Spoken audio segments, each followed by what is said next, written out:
আসসালামু আলাইকুম। এটিএন বাংলা সংবাদে সবাইকে স্বাগত জানাচ্ছি সীমা খান। দ্বাদশ জাতীয় সংসদের ডেপুটি স্পিকার শামসুল হক টুকু, সাবেক ডাক, টেলিযোগাযোগ ও তথ্য প্রযুক্তি প্রতিমন্ত্রী জুনায়েদ আহমেদ পলক এবং ছাত্রলীগের ঢাকা বিশ্ববিদ্যালয় শাখার সাধারণ সম্পাদক তানভীর হাসান সৈকতের 10 দিনের রিমান্ড মঞ্জুর করেছে আদালত। এর আগে তাদের ঢাকার সিএমএম আদালতে হাজির করে 10 দিনের রিমান্ডের আবেদন করলে আদালত তা মঞ্জুর করেন। রাজধানী পল্টন থানায় দায়ের করা একটি মামলায় তাদেরকে গ্রেপ্তার দেখানো হয়। গোয়েন্দা তথ্যের ভিত্তিতে খিলক্ষেত থানা পুলিশ নিকুঞ্জ আবাসিক এলাকায় পালিয়ে থাকা এই 3 জনকে গ্রেপ্তার করে।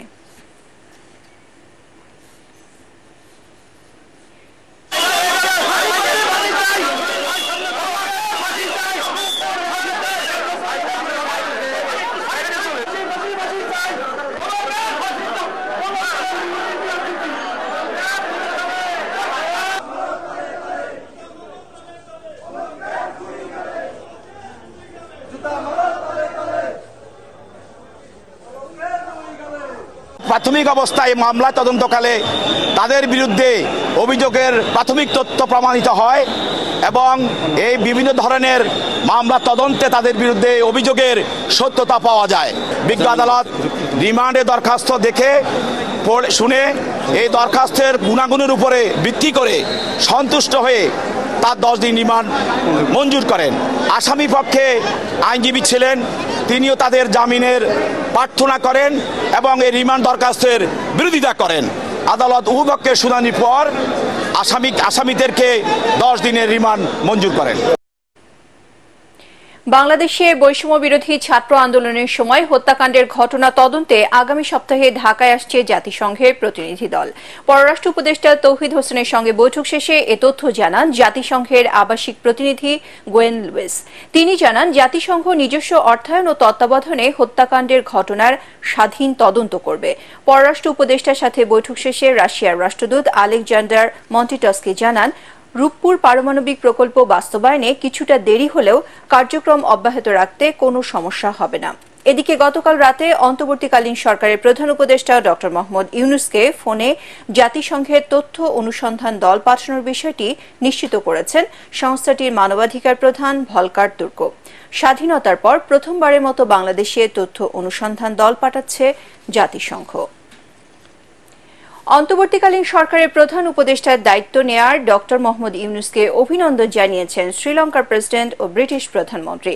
বুধবার রাতে ড ইউনূসকে ফোন করে শ্রীলঙ্কার প্রেসিডেন্ট রনিল বিক্রমাসিংহে অভিনন্দন জানিয়ে বলেন তার দেশের বিনিয়োগকারীদের বাংলাদেশের অর্থনৈতিক উন্নয়ন ও অগ্রগতিতে ইতিবাচক ভূমিকা রাখতে আহ্বান জানিয়েছেন।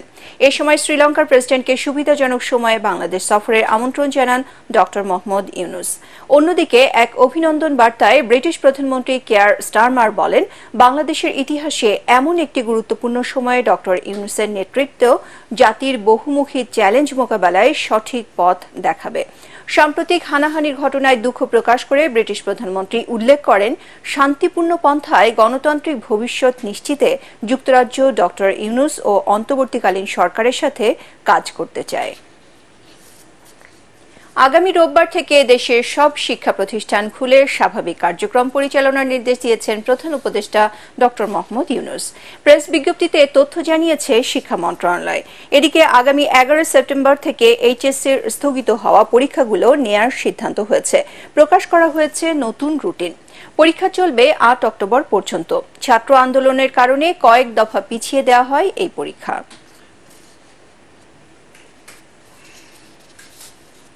সাবেক প্রধানমন্ত্রী শেখ হাসিনা সহ 10 জনের বিরুদ্ধে গণহত্যা ও মানবতা বিরোধী অপরাধের অভিযোগ তদন্ত শুরু করেছে আন্তর্জাতিক অপরাধ ট্রাইব্যুনালের তদন্ত সংস্থা। ইতোমধ্যে সংস্থার উপপরিচালক আতাউর রহমানকে তদন্ত কর্মকর্তা হিসেবে নিযুক্ত করা হয়েছে। সাংবাদিকদের এসব তথ্য জানিয়েছেন বাদীপক্ষের আইনজীবী গাজী এম.এইচ. তামিম।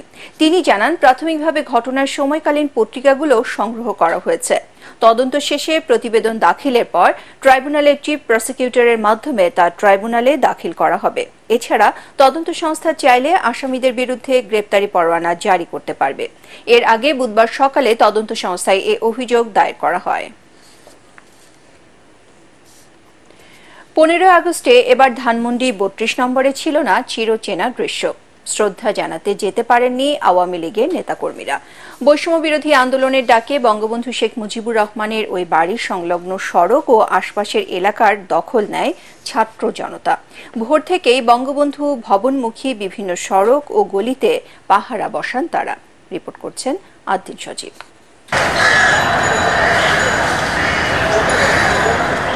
ছাত্র জনতার গণ অভ্যুত্থানে আওয়ামী লীগ সরকারের পতনের পর 15ই আগস্ট ঘিরে পাল্টাপাল্টি কর্মসূচির ডাকে রাজধানীতে নানা উদ্বেগ ছিল কয়েকদিন ধরেই, কিন্তু তেমন কিছুই হয়নি। 1.5 দশকেরও বেশি সময় এই দিনে ধানমন্ডি 32-এ হতো জাতীয় শোক দিবস।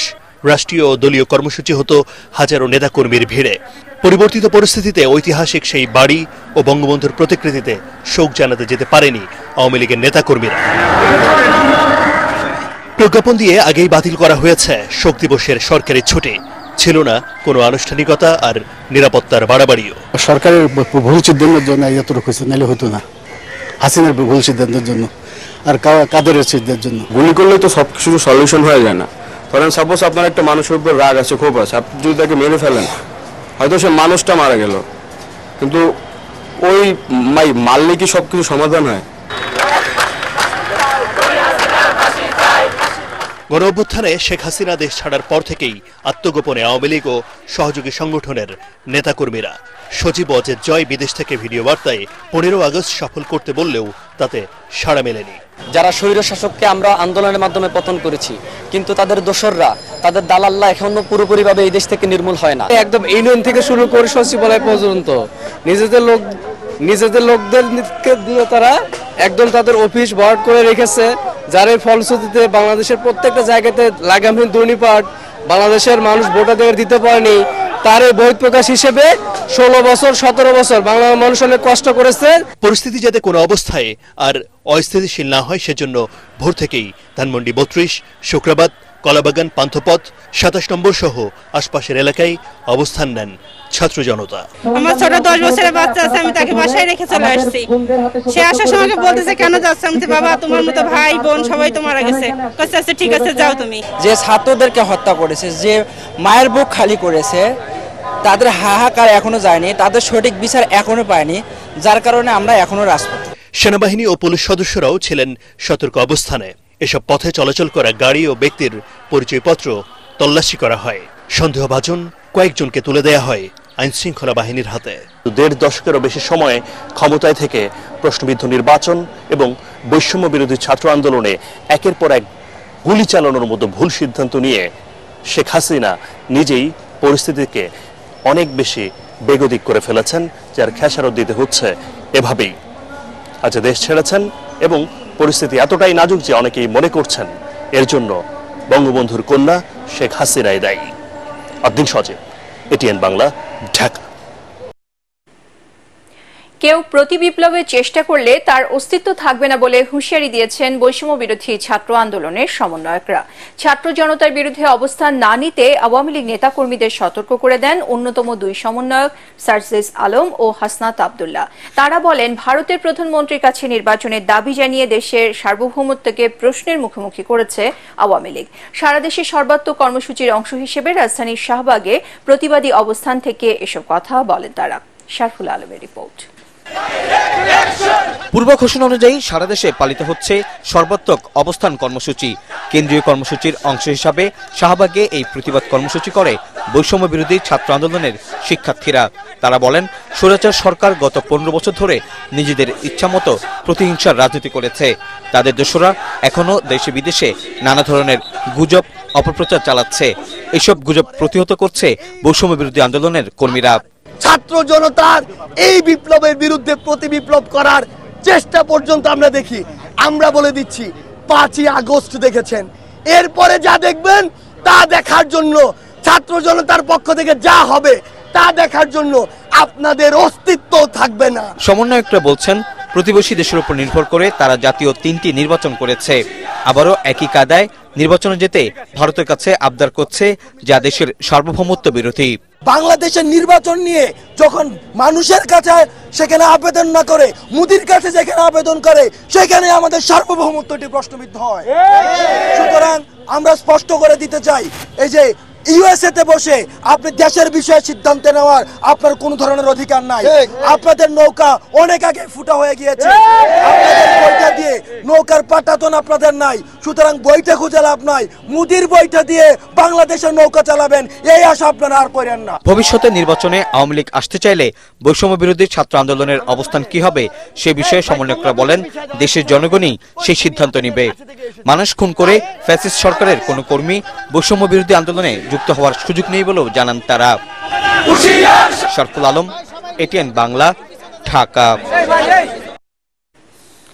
ছাত্র জনতার আন্দোলন চলাকালে ঘরে থাকা অবস্থায় নিহত নারী ও শিশুদের পরিবারকে কেন ক্ষতিপূরণ দেওয়া হবে না এবং সংগঠিত সব হত্যার ঘটনায় কেন আন্তর্জাতিক তদন্ত কমিশন গঠন করা হবে না তা জানতে চেয়ে রুল জারি করেছে হাইকোর্ট। এ বিষয়ে আদেশ 5 সেপ্টেম্বর। আইনজীবী তৈমুর আলম খন্দকারের করা রিট আবেদনের পরিপ্রেক্ষিতে হাইকোর্ট এ রুল জারি করে।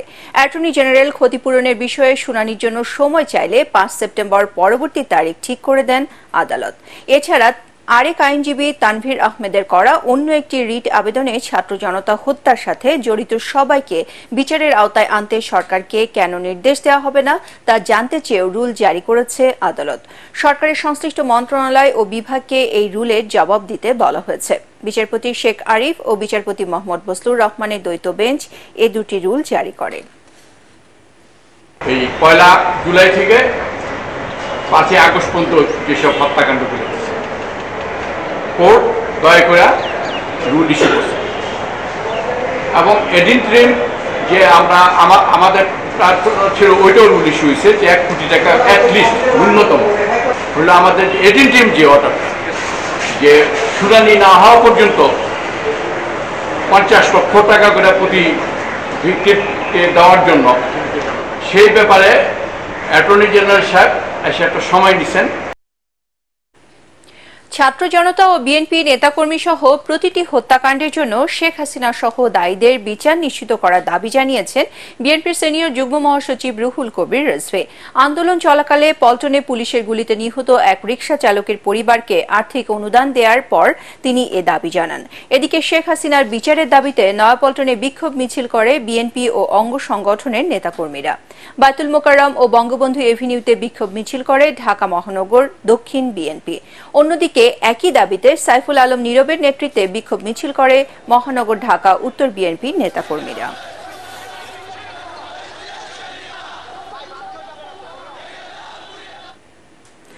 ঢাকা ওয়াসার এমডি তাকসিম এ খানকে বিচারের আওতায় আনার দাবিতে বিক্ষোভ করেছেন ওয়াসার কর্মকর্তা কর্মচারীরা। দুপুরে কারওয়ান বাজারে ওয়াসা ভবনের গেটে অবস্থান নিয়ে বিক্ষোভকারীরা জানান দীর্ঘদিন ধরে তারা নির্যাতন নিপীড়নের শিকার হয়েছেন। অনিয়ম দুর্নীতির অভিযোগ থাকলেও ক্ষমতাচ্যুত শেখ হাসিনা সরকারের আস্থাভাজন হওয়ায় উল্টো পদোন্নতি পান তাকসিম এ খান।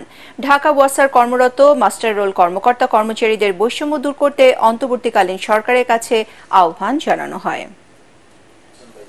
যিনি তত্ত্বাবধায়ক আছেন ওনার প্রতি আমাদের পক্ষ থেকে, আমাদের আউটসোর্স পরিবারের পক্ষ থেকে আমরা করজোরে মানে কান্না সুরে বলবো আমাদের প্রতি আপনারা নজর দিন।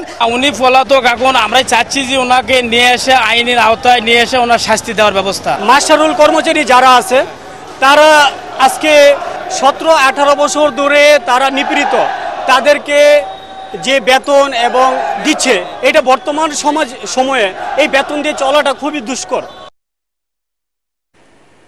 পরবর্তী সংবাদ দেখার আমন্ত্রণ জানিয়ে এখনকার মতো শেষ করছি। এটিএন বাংলা সংবাদ ইউটিউবে দেখতে ব্রাউজ করুন youtube/ATN বাংলা নিউজ। ধন্যবাদ সবাইকে।